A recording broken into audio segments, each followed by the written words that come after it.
வாழ்த்தி மகிழ்வோம். அகத்தவம் ஆண்டின் ஒவ்வொரு நாளும் மே 11ஆம் தேதி பதிவினை காண உள்ளோம். மே 11ஆம் தேதி பதிவாக நாம் ஒரு சொல்லில் கூற வேண்டுமென்றால் இலக்கு என்று கூறலாம்.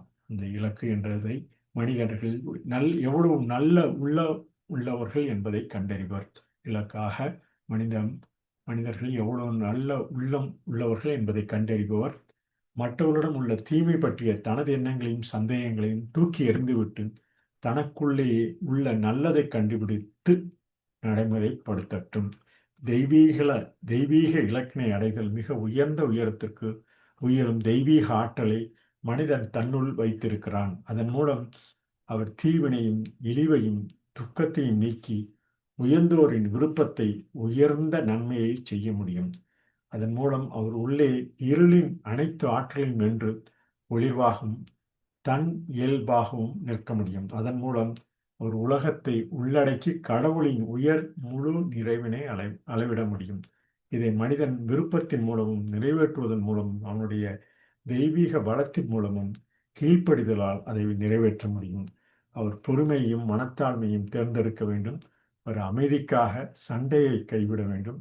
தூய்மைக்கான ஆர்வம், காதலுக்காக வெறுப்பு, தன்னல வேட்டலில் தன்னல தேடுதலையும் தீமையையும் நன்மையால் வெல்ல வேண்டும். இது உண்மையின் நிறைவான வழி. இதுவே பாதுகாப்பான மற்றும் நிலைத்திருக்கும் தூய்மை. இது தெய்வீகத்தினை இணைப்பும் கடமையும் ஆகும் என்ற இலக்கு என்ற அந்த ஒரு சொல்லில் மே 11ஆம் தேதி பதிவினை கூறலாம். அவர் கூறியவற்றை what he says in English, we can say it in acrostic word, goal, generally obtaining achievement level, what we call generally in acrostic.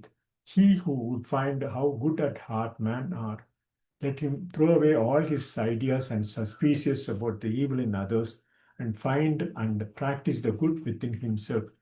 Man has within him the divine power by which he can rise to the highest heights of spiritual achievement, by which he can shake off sin and shame and sorrow and do the will of the Father, the supreme good, by which he can conquer all the powers of darkness within and stand radiant and free, by which he can subdue the world and scale the lofty pinnacles of God.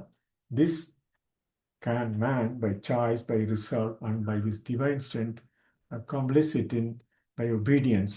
He must choose meekness and lowliness of the heart, he must abandon strife for peace, passion for purity, hatred for love, self-seeking for self-sacrifice, and must overcome evil with good. This is the holy way of truth. This is the safe and abiding salvation. This is the yoke and burden of the God. So we can say it in general. Goal for the day, May 11th, generally obtaining achievement level. மே 11ஆம் தேதி நாம் ஒரு சொல்லில் தமிழ் மொழியிலும் இலக்கு என கூறி அகத்தம் ஆண்டின் ஒவ்வொரு நாளும் மே 11ஆம் தேதி பதிவினை நிறைவு செய்கிறோம். நன்றி.